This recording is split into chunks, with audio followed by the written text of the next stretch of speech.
Welcome, listeners. Today is going to be a very specific to boudoir photography. So I just wanted to put that out there right at the beginning in case you aren't a boudoir photographer or aren't interested in it whatsoever or don't want to listen to me talking about it. You can just move on to another episode, my friend. But if you are a boudoir photographer, this episode is going to be so impactful for your business. I absolutely loved photographing boudoir during my Paige Marie photography days when I owned my photography business.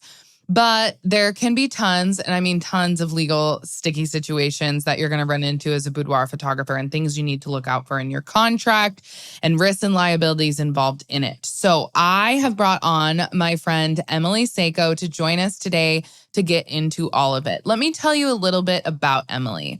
So she is a strong working mom who owns a high-end boudoir photography business, Emily Sacco Boudoir. In her line of work, she sees countless women who struggle with feeling sexy and confident. And that's why Emily is so passionate about helping women feel their best. She's helped countless women unlock their inner beauty and confidence and is excited to share her knowledge with the listeners of our podcast here today. Emily's real-life experience with running a business focused on empowering women makes her the perfect person to speak on this topic. She truly believes that every woman is beautiful and deserves to feel confident in her own skin, and just really can't wait to share all of her tips and tricks here, along with some legal things that have happened in her experience as a boudoir photographer. Now, before we get into this episode, I just wanted to mention that the Legal Paige shop has the perfect template contract for boudoir photographers. It was also looked over by Emily herself and reviewed by two other experienced boudoir photographers. So in this contract, you'll be able to have your clients select exactly the type of model release they're comfortable with. And additional clauses within it include an age of majority clause, which ensures that you are covered with them being over the age of 18 or 21, depending on where you live, a prohibition of electronic devices clause, no other people at the session clause, and much more. So all in all, make sure that during this episode, after this episode, you are getting a boudoir photography contract that is comprehensive and includes all of the things that we're going to talk about today. If you are interested in getting our boudoir photography template contract, you can head to the Legal Paige, paige.com/boudoir, which is BOUDOIR.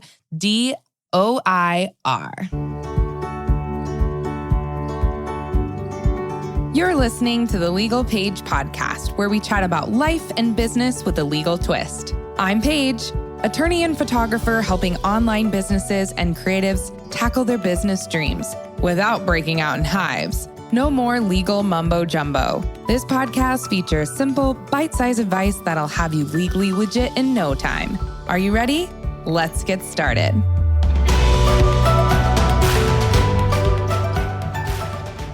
As a reminder, before we get into this episode, I am legally obligated to give my disclaimer. I am an attorney, but I am not your attorney. All legal information I talk about in this episode is intended for the masses and a large variety of different businesses. Please seek out another attorney in your city and home state if you need specific legal advice related to your unique business. Okay, let's get back to it. TLP podcast listeners, thanks again for tuning in today. Emily is here with me to chat about boudoir photography, contracts with boudoir photography, and sticky legal situations that you want to avoid if you are doing or are interested in boudoir photography. So, Emily, thanks for joining us today.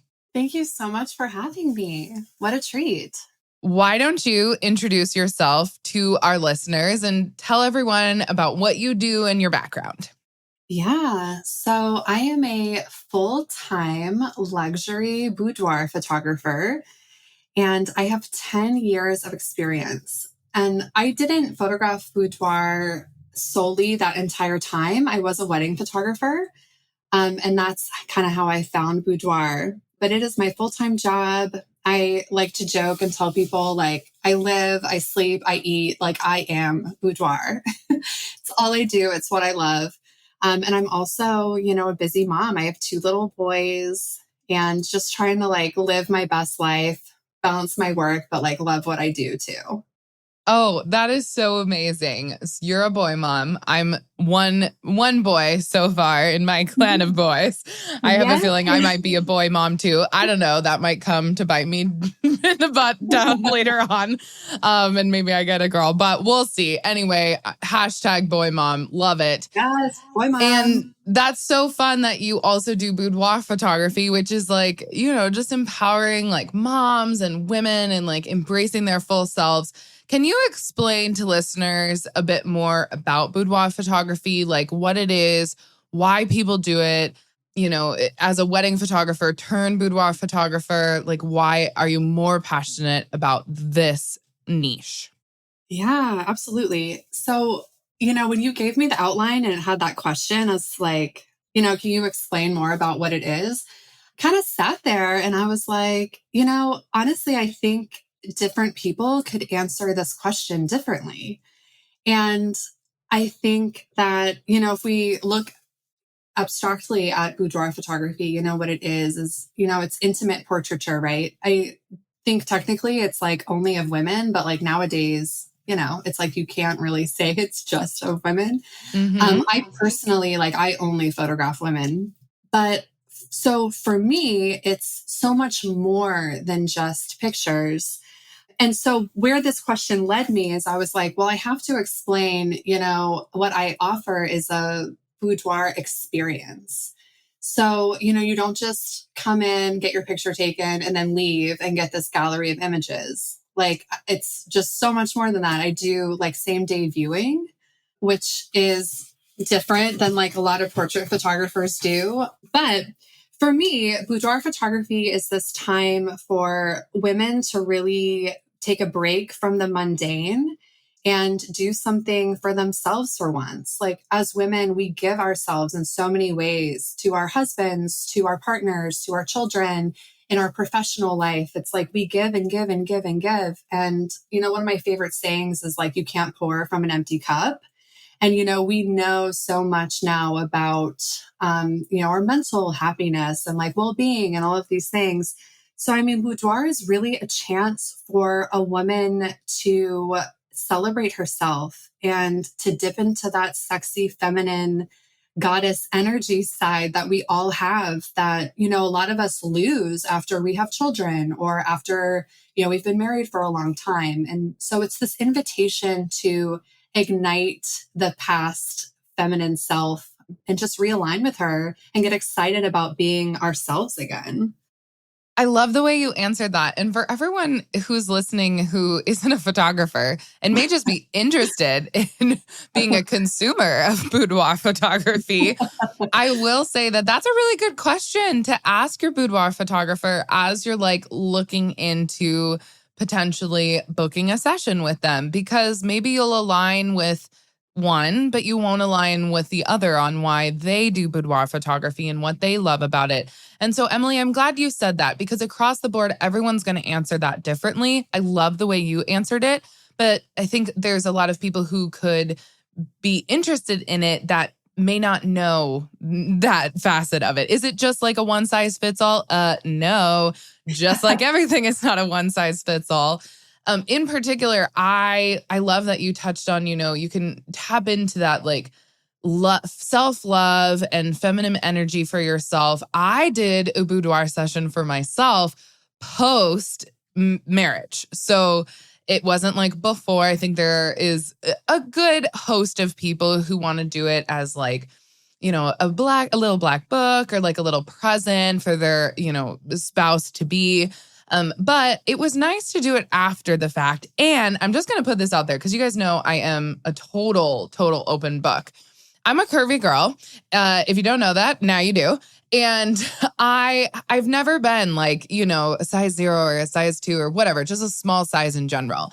And after marriage, I had, gained a little bit more weight and I just wasn't feeling my best. But I was like, I want to do a boudoir session, before I start having kids. It's just something I feel like I'm going to regret doing if I don't do it later on. And I didn't feel 100% going into it. And now I look back on those photos after having a kid. Are you like, oh my God, my boobs I'm like, are yes, so much better? Paige, I'm so happy for you. I seriously can't say enough good things about it. And I did it like just on a whim, like for no reason. I haven't even, well, this is horrible and you're going to hate me for saying this, Emily, but I want to do something with them, but I haven't yet because that's not the full experience that my boudoir photographer gave me. But it's nice to look back on them. Yes, no, totally. I mean, there's so many directions I could take this, but quickly, like one of the things I say to people, because, most of us have kids, like my client is typically like 30 to 60 is kind of the age range. And we're all moms mostly. And I'm always like, hey, have you ever had a family session and like the photos were great, but you never got them printed? They literally live in a gallery in your email because you're so overwhelmed and you don't know what to do with them. And everyone is like, yes, like you're reading my mind, like guilty. And even I'm guilty of it. And so that is, yes, one of the reasons why I offer this full experience. But quickly, can I also speak on doing it after you got married? It reminded me of how you asked, like, well, how did you get into boudoir photography from wedding photography? Yeah, absolutely. Okay, cool. So yes, when I was a wedding photographer, it's like I'm primarily working with brides, and that means primarily like younger women. And that means that they primarily like didn't already have kids yet. Like there wasn't, the baggage that like we as moms have. Like it's so funny mentioning like your breasts because they totally change. Like my body is completely different. And one of my biggest regrets is, so I've done 2 boudoir shoots prior to children and I never did any topless. And I don't know why. So like when I have women now who are doing this pre-babies and at the end of the session is when you're like, okay, do you want to like do any nudes? And most of the women are like, well, why not? I'm here. And I tell them, I'm like, girl, it is my biggest regret is not doing it. When I had the chance. But so working with these young women, and it was great, obviously, but it wasn't until I started working with women who were older, who had been through like some kind of trauma, a divorce, a big weight loss, something that had really changed them. And they were just longing to get reconnected and to find pride again, too, in who they were. Those were the clients that I said, holy crap, this is really meaningful.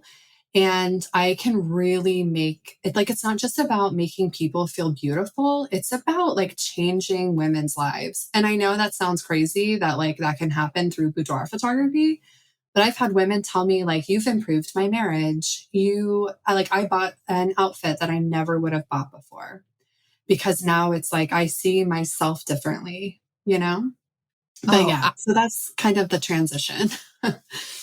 No, absolutely. This is so good. I mean, you and I could probably talk about like the whys behind boudoir photography for so long. I loved doing it. I loved shooting boudoir photography when I used to run my photography business. I had lots of boudoir clients, particularly as Emily's mentioned, pre-wedding. So like a gift for their spouse to be. And it's really interesting because people always get more and more comfortable as the session goes on. I would say you are a really good boudoir photographer if you can do that, where you can like ask for nudes at the end or things along those lines. And I felt like the majority of my clients, by like 90% of them, by the last 10 to 15 minutes, they were like totally down to do those type of things. And I'm sure, I haven't even really talked to them, but now knowing from experience what it's like to look back on those types of things is you're not going to go get like professional, you're not going to take photos really and like remember that or like put that somewhere and be like, oh yeah, let me go back and like look at my breast or something along those lines. It's a tasteful nude photograph, just FYI. I mean, this is fine art. Yeah, this is fine art. I'm so glad we're saying that. But like, think about it. You get to look at that photo. I mean, it's not the one that you're probably going to like just die over. Maybe, I don't know. Well, Maybe if these I guys had one, I would be dying. all to say we're just like, do it. Like if you're worried about it and you're doing a boudoir session, just do the little nude. You don't have to do full nude. You can do just topless or something along those lines. Yeah, and you can do implied nude, which is really fun. And I mean, boudoir is all about the communication with your photographer too. So I mean, by the time you show up for the shoot, you should feel like you know the photographer. And you should feel like you know the play by play, like what's going to happen, and all of those things, like amazing customer service is what's going to like put your client at ease and make her, because me being like, do you want to do nude? Like, that's not a surprise. It's not like they weren't expecting it. They maybe just didn't have the answer until that moment. All right. Well, as the legal page, I'm going to dive into some questions here about those nudes, as you all are probably listening in, because I'm like, how do we keep those confidential and all the things that need to be in your contract? So let's shift to contract talk. Now that you've been shooting boudoir photography for a while and your business has scaled, what are a few like clauses or, legal things that you wish you would have had in your contract at the beginning that you've since added in? Totally. So when I read that question, I was like, oh, of course, like a cancellation clause and cancellation clause and rescheduling clause and fees associated with both of those. Because unlike wedding photography, it's like, you're not going to cancel your wedding photographer unless you cancel your wedding, which I photographed weddings for 7 years. And I had that happen one time where a couple decided not to get married. But boudoir photography is kind of extra. Like, I could argue that every woman needs to do it. But at the end of the day, this is a luxury service that, someone might think is a really good idea one week. And then, the brakes on her car goes or something. And they're like, wow, I really can't afford this anymore. Or, what was I thinking? Whatever it is. I know now to overbook myself because I can expect 2 to 3 cancellations or reschedules per month. And it turns out that that's pretty normal. Like, I've talked to other people in the boudoir industry and they're like, yep, same here. So having this, a cancellation clause and a rescheduling fee really helps because I have hair and makeup on staff. So, if you're canceling the day before, it's like, I'm still going to pay my hair and makeup girl. Like, I'm not going to tell her, you're SOL because my client can't get their crap together. But so for me, the biggest one is cancellation clause and fee, which I now have, as far as and also rescheduling. And then of course, all sales are final after, you pick out your pictures, we design your album. This is a custom made product that cannot be returned. I cannot sell this artwork to anyone else. You have commissioned me. It's the same as a painting. Like, if someone painted you something, you couldn't return it. So those are the two big ones for me. No, those are so important.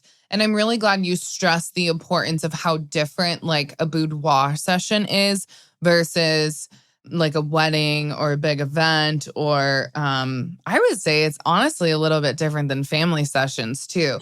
Totally. Kind of in the same realm of it is it's a luxury expense that you're doing for family photography, but it's not at their most vulnerable state, I would say. And not only are you getting cancellations and reschedules based upon, just pure monetary reasons, but also because they're just not comfortable, I'm sure. One week they are, and the next week they're like, I can't do this, Emily. I can't do this, right? Totally. I've had women be like, I know a lot of women are like, I almost didn't show up. I was so nervous. And then of course they're so happy that they did. But yeah, I've had women book me and then ends up getting a divorce and their sole purpose was to make a gift. And I've had to tell them, sorry, no refunds, but you should do this for yourself. So unlike documenting a milestone with, newborn photography or like you said, even family photography, I would say, people think that there's a lot of value in that.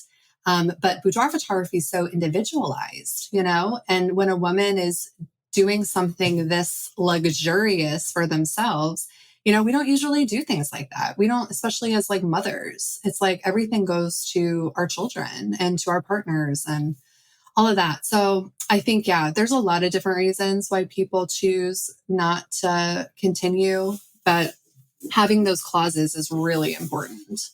Yeah. And within those clauses, everyone, you want like notification procedures. So like when do they need to notify you in advance? We're going to get into this, Emily, but you usually, if you're doing a luxury, like all-inclusive boudoir experience, there's a lot of like contractors that they're working with that are on the hook and need to be like notified and modified and changed around. So that's why fees are included. And it's absolutely necessary for you to do. I think a lot of us, especially if you're like a family photographer, it's easy to be a little bit more malleable and you can change things up and reschedule things time and time again. I think we're all learning to not do that. We used to change things up all the time just to like overdo customer service. But at the end of the day, it's a loss and an opportunity cost to you as a photographer. Absolutely. Emily, let's talk about people at sessions, because I think this is a little bit different for boudoir photographers. And I know some legal situations that have occurred with people at sessions that made them even more uncomfortable. So you know the boudoir community a lot more than I do. So what have you heard from your, colleagues in the industry? And then what do you do surrounding friends or spouses or just like someone else at the session, like a third party? Do you allow that? Do others allow that? Like why or why not? Can we dive into that a little bit? Yeah, totally. So, when I first think of this, I really think about my experience in wedding photography because you have an audience, right? Like the whole time, and everyone has opinions. Like people want to tell you and I'm sure you can speak on this as well. But people want to tell you like where the best spot is to take pictures or to me, my mind immediately goes to like locations. And so I lived in Colorado when I was a big wedding photographer. And I mean, I would be shooting like on the side of a mountain. Everything would be like brought in. But when you're on the side of a mountain, there's literally like no shade. Like we're talking alpine, like there's no trees. So, it's hard when it's midday, there's full sun. Anyway, so you'd find some shade, you'd try to get some pictures and, people would be like, well, we want the big mountain that's in full sun in the background. And you're trying to explain to them how, exposure works and how it's different. And so basically, everyone has opinions. And when I am working with an individual, especially with boudoir, it's like, I don't need anyone else's opinions. I don't want anyone else's opinions, right? So I personally have never allowed another person. I've also only shot one couple session, and we're going to talk about that in a little bit. It was my first and my last. But so that was the only time that there was more than one person. Otherwise, it's like the makeup artist leaves and then I lock the door, I turn around and I tell them, this is the really fun part. Like now we're about to have a really good time. And they're like, hey, I'm so excited. But it's just me and them. And I think it's so important because when there's too many cooks in the kitchen, stuff gets burned and I'm not about it. I don't like it. Yeah, it's not only protecting you and your artistic style and your posing and just also your relationship with the client in those, really, I would say more vulnerable moments than most people have on their day-to-day, like life experiences. But I want to tell people this specific instance that I had a boudoir photographer contacted my law firm and told me about this situation where they had a friend come to their session and they'd always like allowed people. They just thought like, oh, whatever's going to make my client feel more comfortable. And this had nothing to do with like posing or like, too many cooks in the kitchen and like telling you what to do. But it had to do with the poses that came out of it and the things that the friend basically told the client to do and made them do things they weren't comfortable doing. But then you're like doing boudoir photos and you're just like, okay. But then after the fact, you get all that stress and anxiety and it's like you're coming down from honestly like a somewhat of a PTSD experience. And they contacted the photographer and they were like, I I want a totally new session. Like, My I jaw was is so on the uncomfortable floor. the whole time. This was not okay. Like, I did things I didn't want to do. I need you to delete all of the photos. I want to start over. And the photographer is like, wait, what? Right? Because they didn't really see that happening during the session, but they have no clauses to protect them in their contract surrounding this. Like, what do you do in Right. this situation? And so the reason I asked this question, Emily, is one, I loved your answer. And that's so important on why you wouldn't allow any other third party at the session, because it is such an intimate experience and because like you want to obviously protect your art and your craft and your posing and your relationship with the client, but also there's tertiary implications to a third party being there that maybe you guys may not Yes. know. And you're like, oh my God, now I would never let that happen. And then one last thing I want to say here is I was talking, this wasn't a client of mine, but I was just talking to another boudoir photographer at a conference. It was a couple of years ago. It wasn't recently, but they had told me that they let like a spouse or a partner come. I can't really remember if they were just like dating or if they were actually married. But they felt a little sexually harassed. Like they felt like the client was being a little bit verbally sexually harassed. And it was like the most uncomfortable experience they've ever been a part of. But it's like, what do you do in that situation? And they didn't have a clause in their contract for it. So, and again, Yeah. this isn't like assault or anything, but there's like verbal things that can occur that you may not even know because of their like lingo and the way that they talk to one another. And you're just like trying to be a boudoir photographer. And so there's many reasons why I do not think third parties should ever be at sessions on a legal like perspective. But Mhm. Emily, I'm glad you brought up just like photography perspective as well. Yeah. I'm like, oh, wow. I don't even know what I would do. That would be so uncomfortable for me. I mean, for anyone, but like that would literally be terrible. That's like my worst nightmare, what you just painted. Well, and I just like to tell people like the what ifs. And as an attorney and someone who's like very entrenched in the photography industry, I hear Sure. everything. Like people Mhm. just think I'm like this confidential little bubble, which I am. And I'm not, I might use a story and like change whatever. I just I'm never going to disclose who these people are or anything, but people can learn from experience. Like, no one's just going to Oh, go and say this absolutely. to their photographer friend. Like, that's kind of embarrassing that you didn't have that clause or you didn't know what to do. And you're like, oh, I thought third parties, it was fine. And that's why I bring this up because there are so many stories and like confidential things that people have told me whereby later on like I can use those situations to empower and educate others to just legally protect themselves a little bit better. Yeah, absolutely. And I mean, for those people, it's like, you can't get better if you don't make mistakes. Like there is no success if there's no failure or whatever that saying is.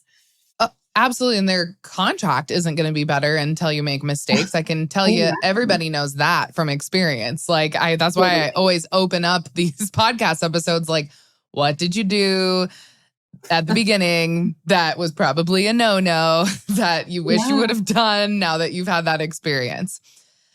Emily, let's talk about cell phones at sessions. Because I have a lot of thoughts on electronic devices being at a very intimate session, especially when I'm going to use the word because it's exactly what it is. Pornography is technically involved if you are not doing it from, like this one on one personal boudoir photo deliverable that you're giving. So, what do you allow? Like cell phones, like if a gal is loving the way she looks and she wants to take a little selfie, like you can't control that. And I know of some situations that have occurred where then the photo gets disseminated to people they don't want it to get disseminated to. So, what is your take on that?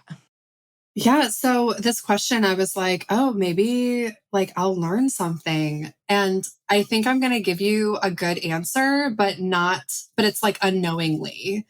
Okay. So offering this full day. So it's about 4.5 hours that women spend with me.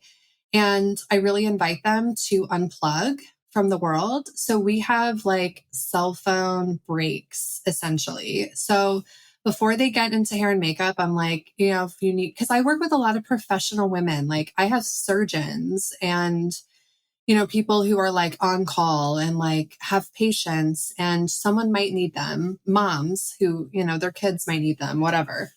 And so before they go into hair and makeup, they can check their phone. After hair and makeup, they can check their phone. After the shoot, they have an hour where I'm getting their images ready for viewing, where they actually leave the studio. And that's really the time I think where people take selfies and do whatever to capture their hair and makeup. But that's kind of on their own time. And then they come back and I do allow them after we settle up and, they pay for everything. So we do the album design on the same day. And I do allow them to take a video of the album design after they have like purchased it. So they can take that with them. But as far as like actual pictures of themselves, like in my studio, I don't think I have had anyone do that. But it's also something that I haven't really monitored, to be totally honest. I'm more focused on giving them the time to like relax and focus on themselves. So that's why I'm really like, let's put the phone away. It's not so much from a legal perspective. Such a good answer. Okay, so here's my response to that. You want a clause in your contract if you're a boudoir photographer talking about, you're not allowed to have electronic devices during the actual photo shoot. So Emily's doing this the right way. When you do allow, obviously you also just can't control what you can't control, which is what happens when they go back to, the bathroom and they go to change or they're in a changing room or things along those lines. Like you have no idea because smartphones are everywhere. Right. You just want to disclaim any responsibility for photos that you do not take. That is the main thing I want people to note because you have no idea what could happen to those photos. Oh, I see. There's like revenge stuff that happens. And like, you just, I'm not trying to do horror stories here for everyone. I'm just trying to you have to think about the what ifs and the unexpected. Because it's happened to a boudoir photographer before. Like I know about them. And why would you want to put your business at risk for a photo that you didn't take, but that happened like at your studio? That's where the risk and liability comes into play. Ready to photograph boudoir? Before you book a client, let's make sure you have your legal ducks in a row. The Legal Paige created our boudoir photography contract to ensure you're covered in any situation related to the unique and intimate nature of boudoir imagery. In this contract, you'll be able to have your clients select exactly the type of model release they're comfortable with. And also, we've drafted additional clauses such as an age of majority clause, which ensures you're covered with them being over the age of 18, a prohibition of electronic devices clause, which is legally required with boudoir photography so that you're not liable for dissemination of intimate images beyond your control, and a no other people at the session clause, which ensures that no third parties distract the client or make it unsafe at the session. Of course, you'll get these clauses and many, many more within our comprehensive boudoir photography contract. So make sure if you're shooting boudoir that you add this contract to your legal toolkit. Head to thelegalpaige.com/boudoir now to get this contract today. Again, that's thelegalpaige.com/boudoir, BOUDOIR. Back to the episode. So I love how Emily kind of segments it so people can still use them, but that it is like completely unplugged. The video that they take of the album, because they probably, Emily, actually give me a little bit more information. Why do they video it? Do you is it done? Is it complete? Or do they get a couple of days to think about it? No. So at the end of the shoot, they'll take the hour break, then they come back for the ordering appointment. And so during the ordering appointment, we look at all the pictures for the first time, and then we lay out the album. So we don't have to do any of the back and forth emails for album design. So at the end of that day, they've approved the album design. They are approving how many and which photos they're going to purchase. And honestly, I just had one girl one time ask me if she could do that. And then later she told me like she watched it 10 times that night and how much she enjoyed it. And I thought, wow, what a good idea. Because I mean, women are investing. So, and they're leaving without anything, any part of their pictures. So, I mean, if they can have a little video of the album, they have something to look forward to, is kind of my mindset. No, such a good mindset. So this is so awesome. You guys are getting like basically a client consultation right here from the Legal Page. Emily's like, this is what I do. And I'm like, this is what I would put in your contract.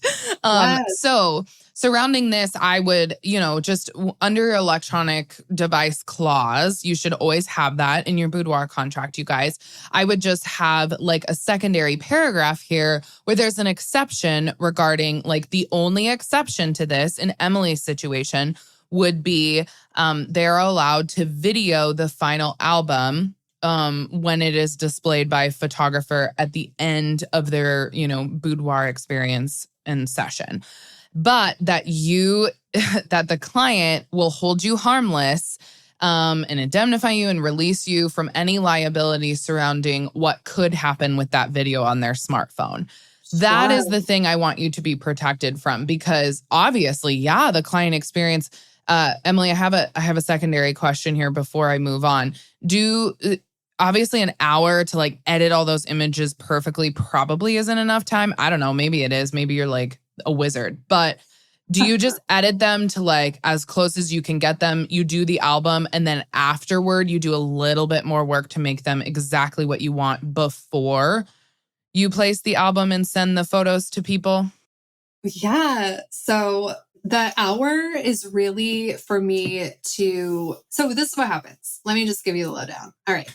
So, most of the time at the end of the shoot, the client is like nude, right? Like, or she's in the sheets. So basically I tell her, hey, I'm going to like gather my cameras. My studio is separate from my office. My office is across the hall. So I'm like, hey, I'm going to take my cameras. I'm going to step into my office. I'm going to start pulling your photos. You take your time, get dressed, go to the bathroom, like do whatever. So by the time she's done, I have the photos on my computer and I'm starting to call them. And at this point, I'm someone who does same day sales has to have your systems. You have to have systems in place. So you have to be really strategic with shooting. So, I mean, I can call, and do you know what portraiture is? It's a plugin. Yeah, I do. Okay. So I can call, I show people around 100 photos. So I call it around 100, I export with portraiture, and then that's what I'm going to show them. And I shoot with a really wide open aperture, which I think people like know now that like you can do that. Like I feel like 5 years ago, that was like the secret that no one knew. But now it's like everyone knows, like you can shoot at like a 1.4 and it's beautiful. It's very soft. So shooting with a 1.4 with the portraiture, skin really is beautiful. When you have the experience, and I shoot in the same space every time. So it's not like my camera settings never change. My lenses never leave the body of the camera. So, I mean, in that hour, I can call, I can export, and I can even eat lunch. And then they come back, they pick out their pictures. And so I do additional editing as far as like I'll lighten their eyes, any kind of skin things. But most of it's done right there, which is like really awesome. Okay, cool. Yeah. So the reason I asked this is because I'm like, are there changes to the album? Like what happens? Like why? Oh my gosh, sorry. The album design is final. Final. Okay. Yes. And then I'm also thinking like, are they able to video these photos? Okay. So they get the album. This is so interesting to me because, I know, am I giving you too much information? Sorry. No, all boudoir photographers are like, thank you, Emily. Tell me more about your process. Because this is good. I always like people to get a little bit of business information, a little bit of like CLO, chief legal officer information for their business as well. In terms of the photos, you do the album. Do they get the photos as well afterward? Yeah. So I do a 15-day window. Of course, like you under promise and over deliver. So it never takes me 15 days, but I have 15 days just to make sure, kind of, because I mean, life happens too.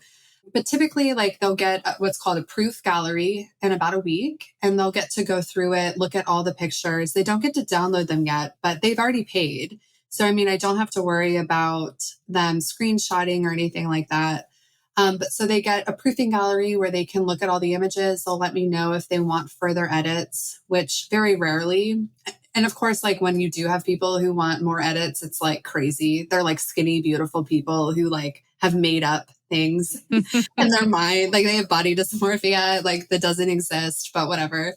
Anyway, and so yeah, once they approve that gallery, then I give them a link to download.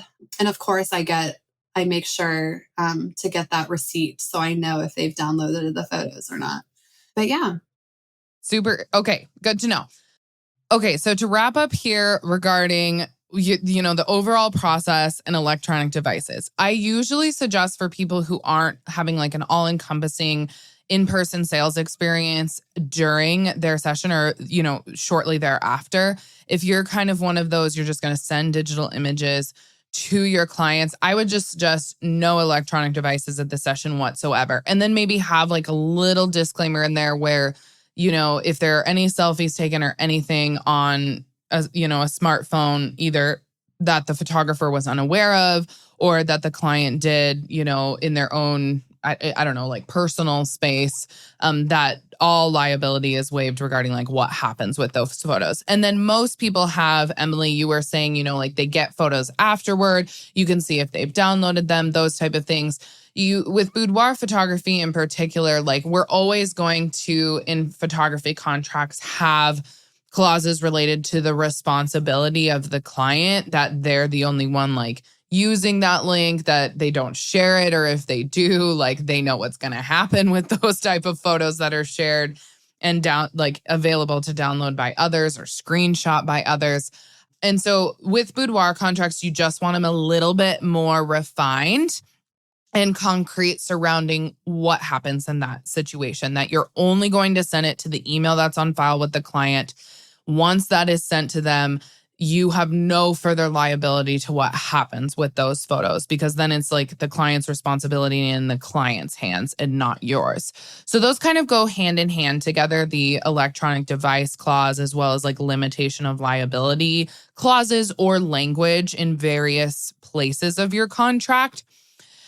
Emily, turning back to like posing and the locations of the shoot, I just have like a random question. Do you suggest having boudoir sessions occur at a location of your choosing, or do most people do it at the studio so that you have more control over everything regarding the location? Or do you go wherever the client is most comfortable? Maybe you've heard of varying, abilities to do this in the boudoir community. Yeah. So I think it really depends on the photographer. For me, I shoot in my studio.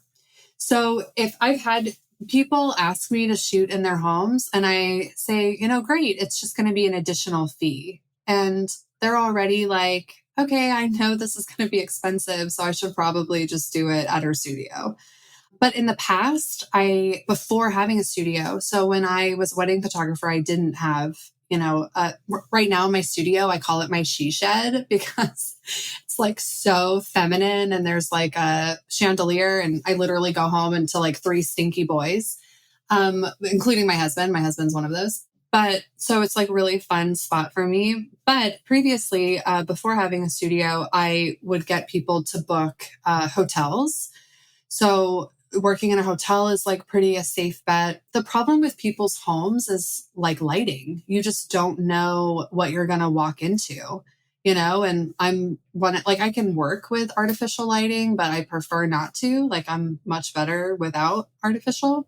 So for me personally, and part of, what I sell for the experience is to come into my studio.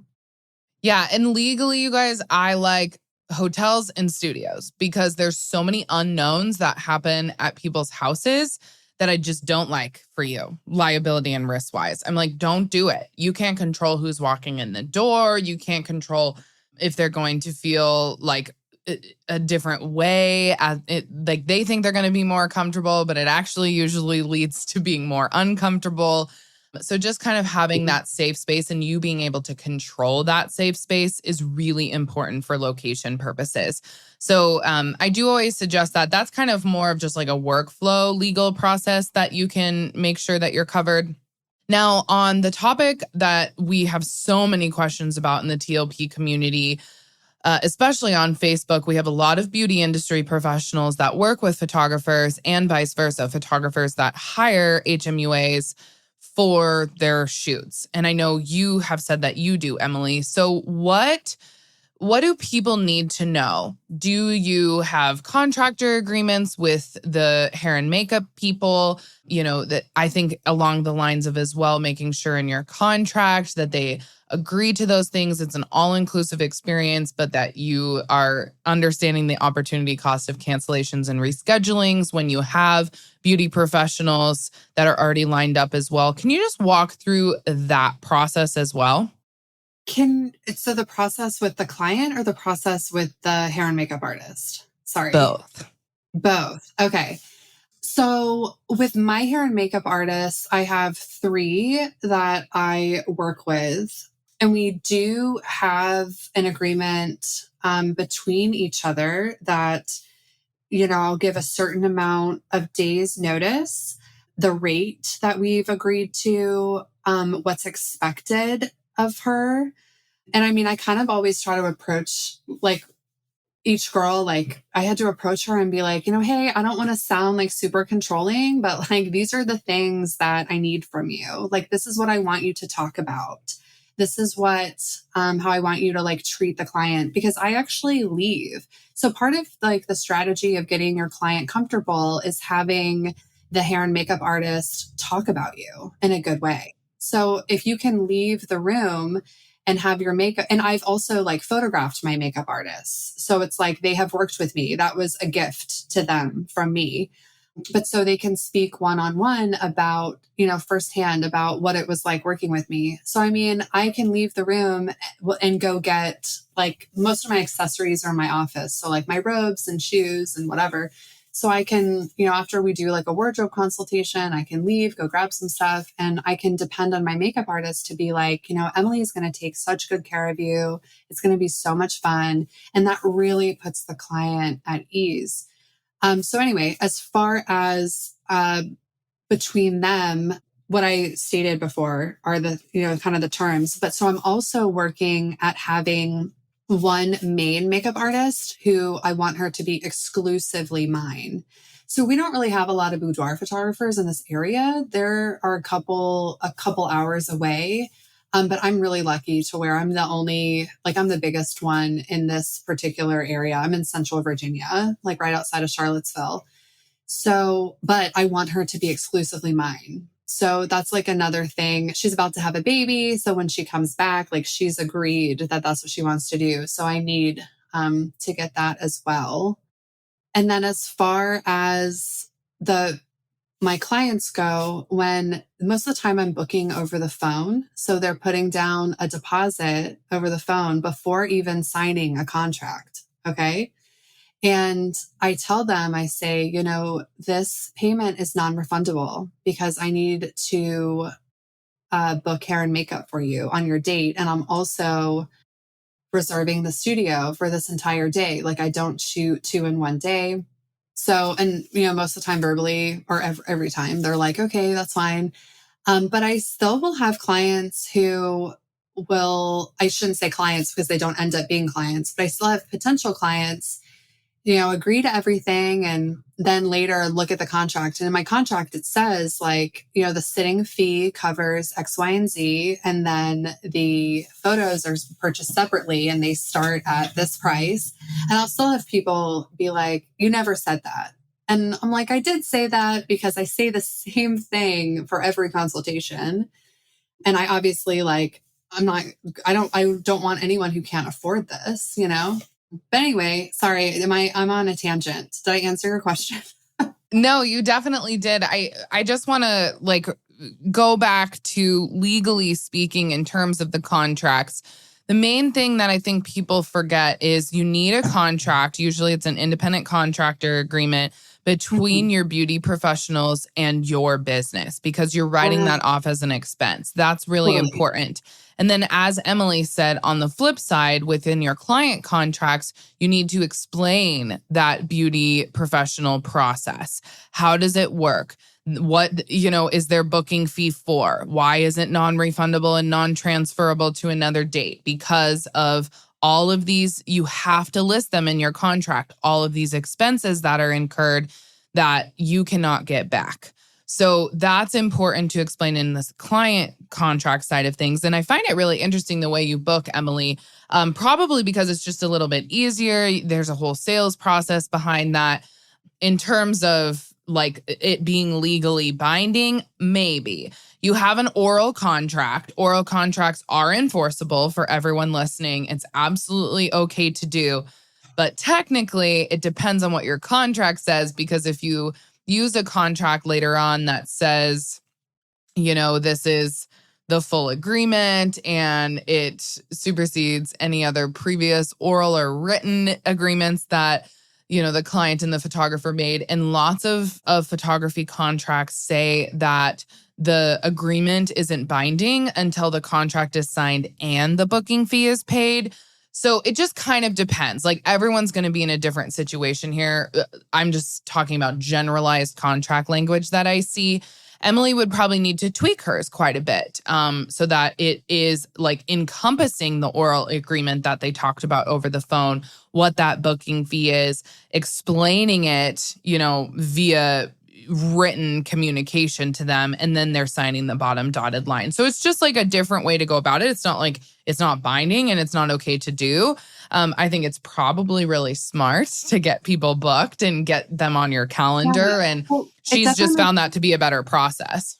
Yeah, and it's how I learned to do it. But I should also say, if someone comes back and is like, you didn't, or they don't always say you didn't say that.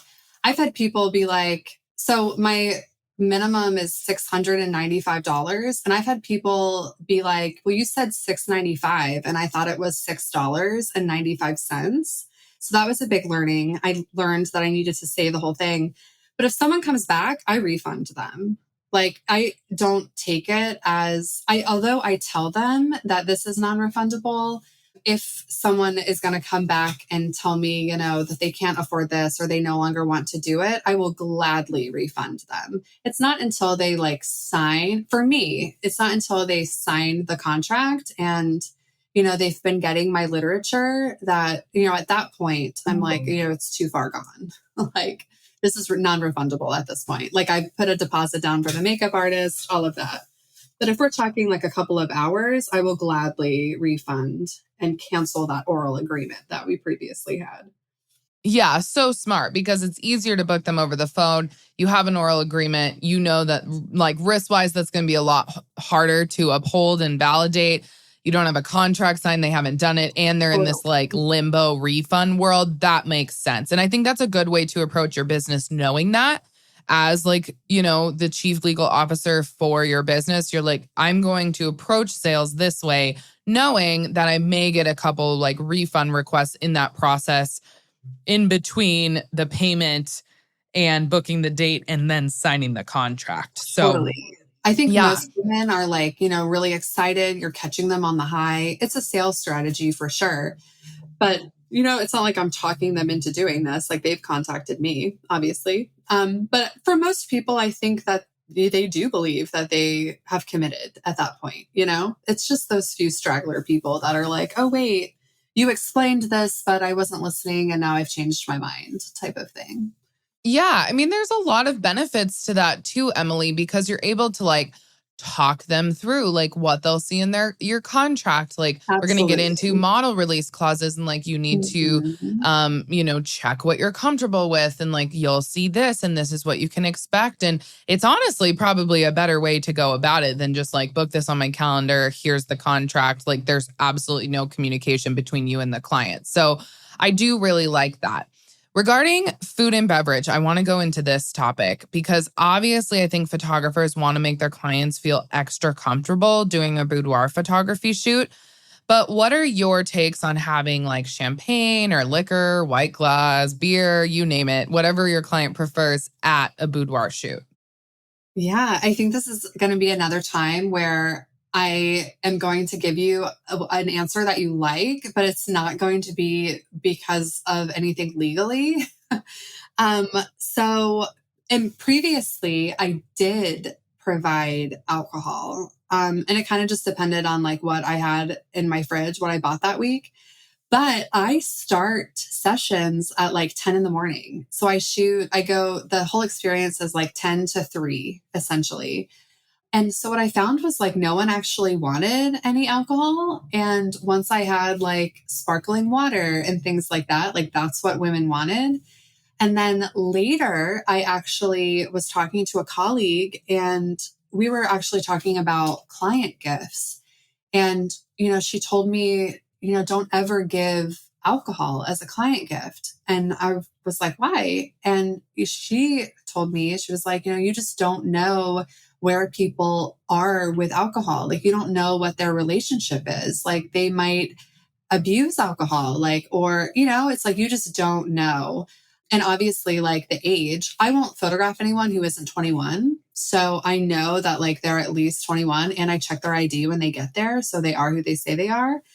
But I just thought that was like, I was like, wow, I never thought about that. But so in the past I did, but my clients just didn't want it. And then I also don't want them to like look drunk either. Yeah. And everyone's, tolerance is a little bit different. So for me, it just didn't like work for my studio. And then, in hindsight, just learning more. And I mean, I obviously like, I don't have a liquor license. I don't know how that works. Like, does that count as like buying it? Yeah, there's all those things too.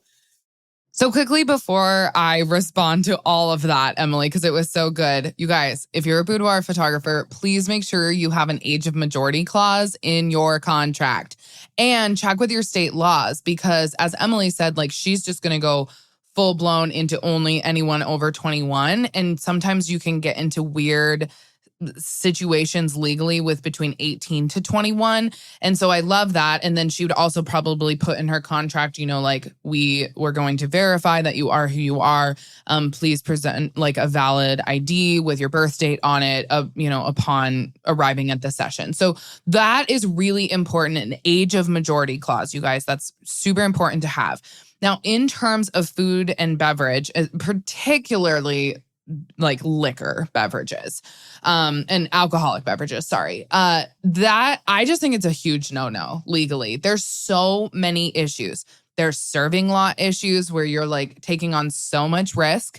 If, like Emily said, you don't know what their tolerance is, and then they're just like trying to feel more comfortable and they're drinking too much champagne and then they get in their car and leave and then an accident occurs. Like, no, don't do it. It's not a good idea.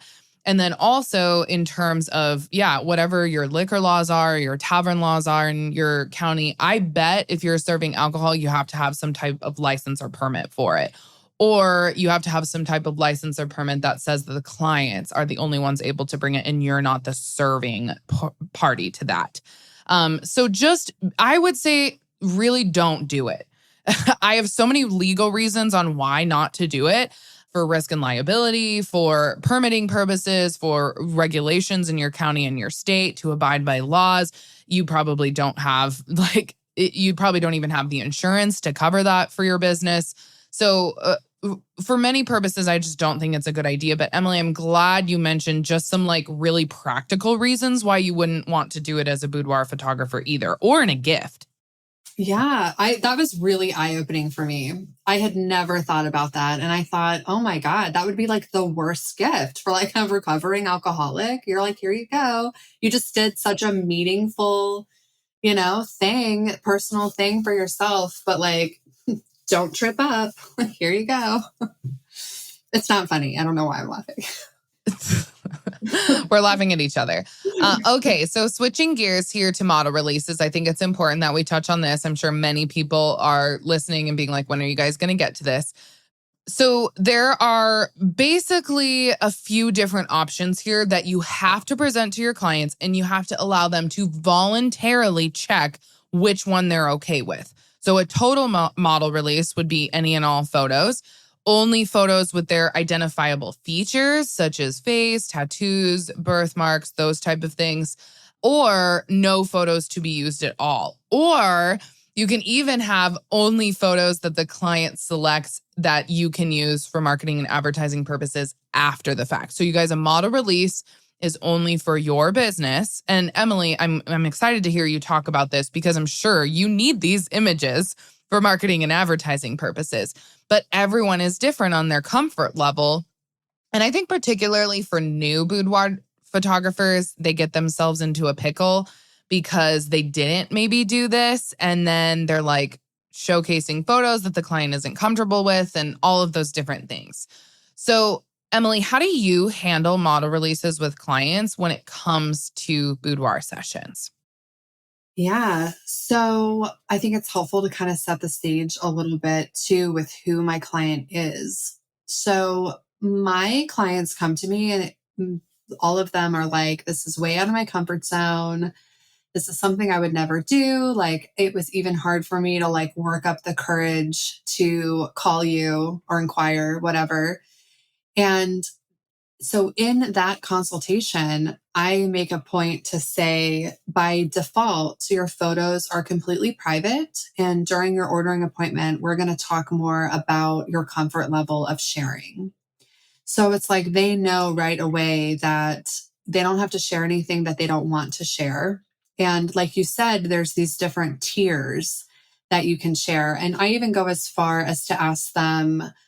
So I have a private Facebook group, and a lot of boudoir photographers do. And the reason being is, you want to create this safe space for women, but at the same time, I mean, it's still on the internet. Like, it's private, but someone's ex-girlfriend could be in there and like see a photo of you, So I go to, I ask, what level do you want to share? And like you just explained, those different levels. And I'll also, ask like, can they go in my newsletter? Can they be posted in the private Facebook group? Can I put a before and after photo on my website? Can I add you to the portfolio on my website? And I mean, honestly, I shoot 2 to 3 times a week, and it's May now. I've only gotten 4 full releases this year. So I've had quite a few different levels.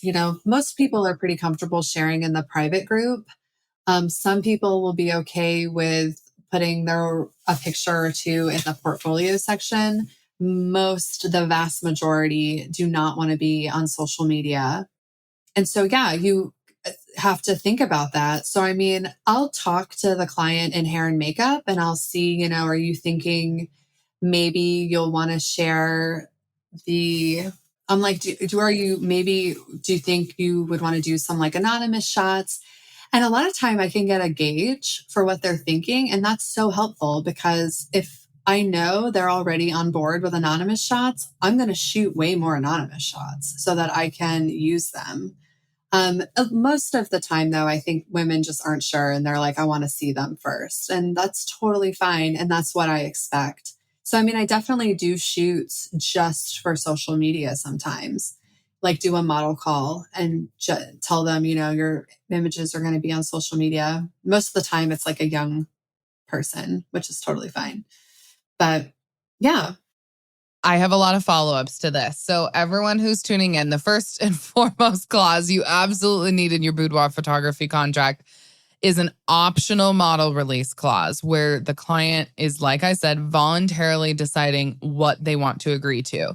Now, this is the starting point, and I'm going to tailor my answer or my response off of what Emily talked about throughout your experience and working relationship with the client. How do you ensure that they did agree to that type of model release? Because people may agree to something in your contract and then later revoke it or change it. And how, do you have that type of language? Because these are intimate photos, a lot of them could be defined as, pornography in some ways. You have to allow revocation as within your model release clause. Like, you have to.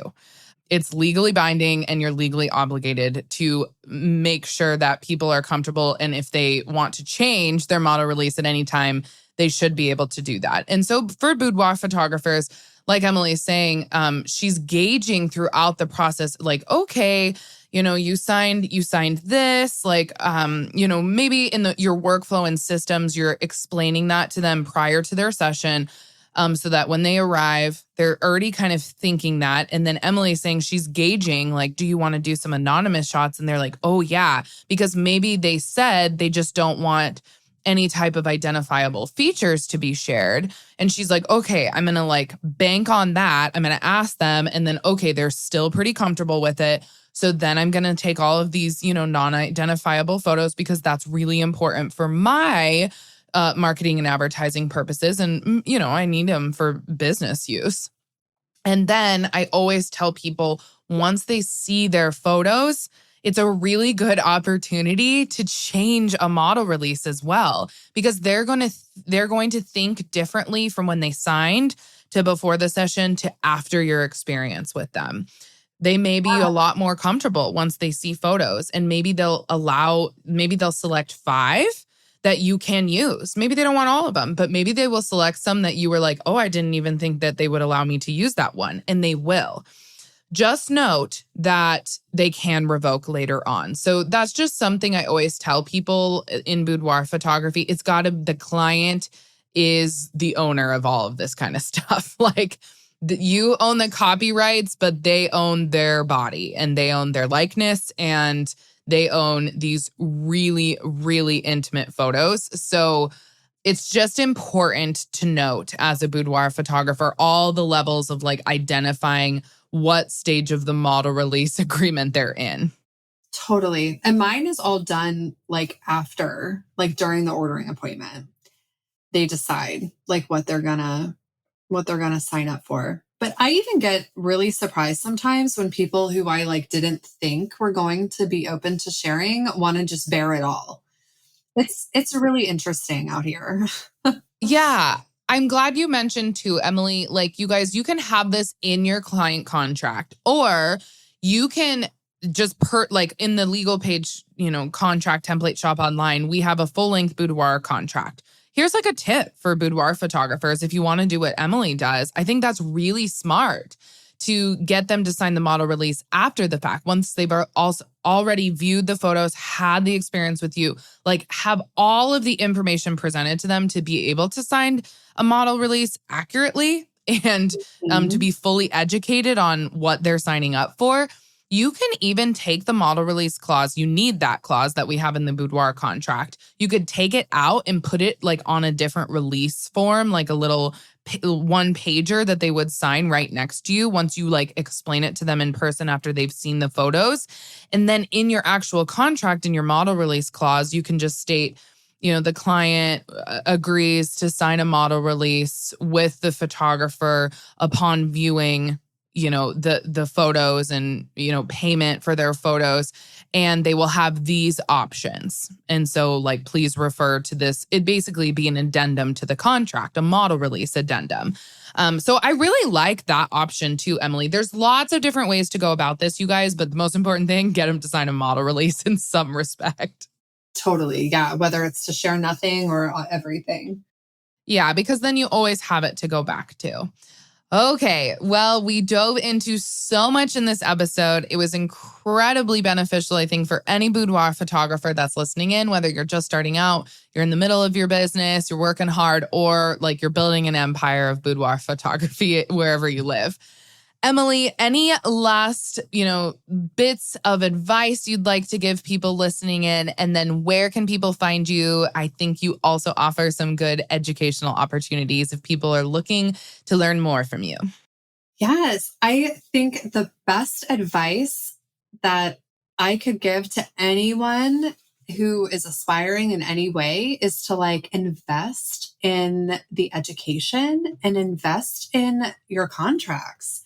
Like, you have to spend money to make money. And I wish that was something that I learned earlier on, because once that clicked for me, it's like everything just changed. So that's my advice. It's like, get legal, get it right. And, don't try to like BS your way out of it, because, you need those contracts and everything. So you can find me at Emily Sacco Boudoir. That's my handle for everything. And Yeah, this was so fun. Thank you. Yeah, thanks for being here, Emily, and sharing all of your expertise and knowledge surrounding boudoir photography. I think people are going to find this episode incredibly insightful. And you guys know that I will link Emily up everywhere on the show notes. And when we, post about this podcast, I'll make sure to tag her as well. So thanks again for tuning in, and we will talk to you guys later. Boudoir photographers, I hope you found today's episode extremely helpful. I know many of you just really photograph such beautiful art. And with that, though, sometimes comes the what ifs that you're not prepared for, especially when it's such an intimate experience. And that's why I hope today you took away some great legal tips and can apply them to your boudoir photography business. And just as a reminder, remember that the Legal Paige shop has the perfect template contract for you as a boudoir photographer. It includes all of the clauses that we talked about here today. It also includes the option for you to have people sign your model release section as more of an addendum to your contract after the fact. And so all of that is covered in our contract with commentary and memos on the side. So make sure that you head to thelegalpaige.com/boudoir. Again, that's thelegalpaige.com/BOUDOIR to get the contract today. Thank you so much for listening to the Legal Paige Podcast. I am beyond grateful for you, which is why I want to give you a coffee or your favorite bevy on me. If you leave a 5-star rating and review for the Legal Paige Podcast on iTunes, screenshot the review and send it to me on Instagram at The Legal Paige. That's The Legal Paige. I will send you a Starbucks gift card from me. Just make sure to include your email in the DM. So again, send a screenshot of the review to me on Instagram at The Legal Paige, include your email address, and I will send you some Starbucks, because what better gift than caffeine for every business owner?